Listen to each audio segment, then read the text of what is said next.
Southwest Airlines runs its planes hard.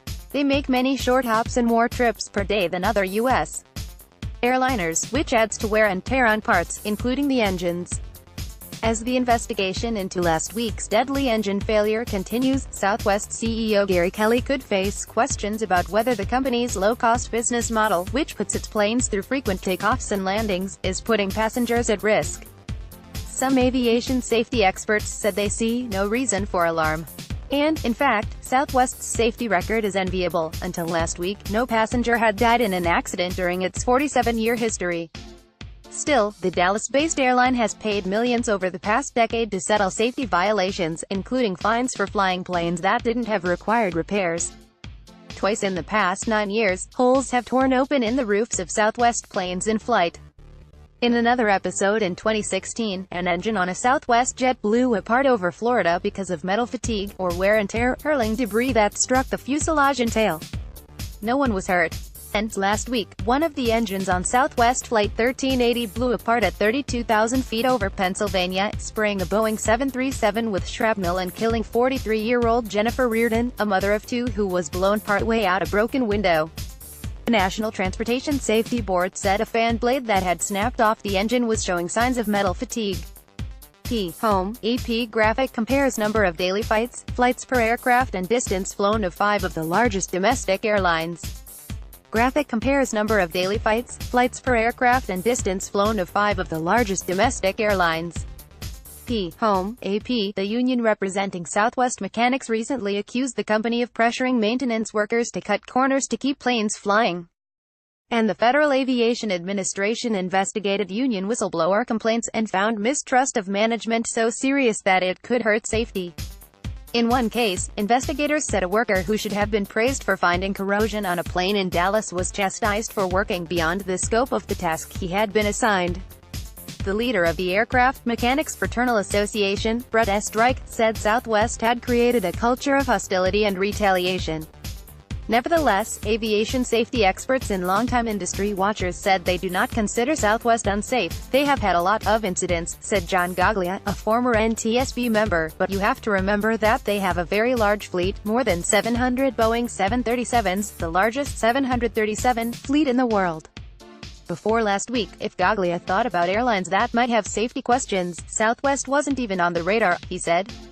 Southwest's short, frequent flights put more stress on the plane and engines, like a car used heavily in stop-and-go city traffic, said Alan Deal, an aviation safety consultant and former NTSB and Air Force accident investigator. Deal said, however, that Southwest's crews are accustomed to the quicker pace and that their work is made easier because Southwest flies only Boeing 737s instead of an assortment of planes. Southwest jets make on average 5.3 flights per day compared with between 2.8 and 3.4 per day at American Airlines, Delta and United, according to an analysis by industry newsletter Airline Weekly using information from airline data provider DIIO. Southwest flies frequently on short routes such as Los Angeles to San Francisco and Dallas to Houston. Its average flight is 764 miles, the shortest among U.S. airlines and barely half as long as the average of American and Delta, according to the Airline Weekly analysis. Each takeoff and landing contributes to wear and tear on the aircraft. It's amazing how safe Southwest has been over the years, considering the operational difficulty of what they do, said Seth Kaplan, managing partner of Airline Weekly. Like others interviewed for this story, Kaplan said he is not afraid to fly Southwest. He and his family are booked on a flight next week. Although last week's accident was Southwest's first passenger fatality, it was not the first time someone was killed by one of its planes. In 2005, a Southwest jet skidded off a runway and through a fence at Chicago's Midway Airport, striking a car and killing a 6-year-old boy. Southwest, the nation's fourth biggest airline by passenger traffic but the largest in terms of U.S.-only flights, has paid millions in fines after enforcement actions by the FAA. The biggest FAA fine against Southwest was $7.5 million in 2009. The FAA said Southwest kept 46 planes flying even though they had skipped critical inspections of the fuselage for metal fatigue. 5 years later, the FAA proposed a $12 million fine over 44 planes that had undergone improper fuselage repairs while at a contractor hired by Southwest. The airline settled the lawsuit by agreeing to pay $2.8 million. The 2016 engine failure over Florida highlighted the need for closer inspection of engine blades. Southwest spokeswoman Brandy King said that after engine maker CFM International recommended more inspections last year, Southwest had inspected all fan blades covered by the recommendation before last week's accident. King said the airline will meet a new CFM recommendation to inspect all older fan blades by the end of August. She said the airline is also inspecting all newer fan blades, a move not yet required by the FAA. Southwest's CEO has said many times before and since last week's engine failure that safety is paramount at the airline.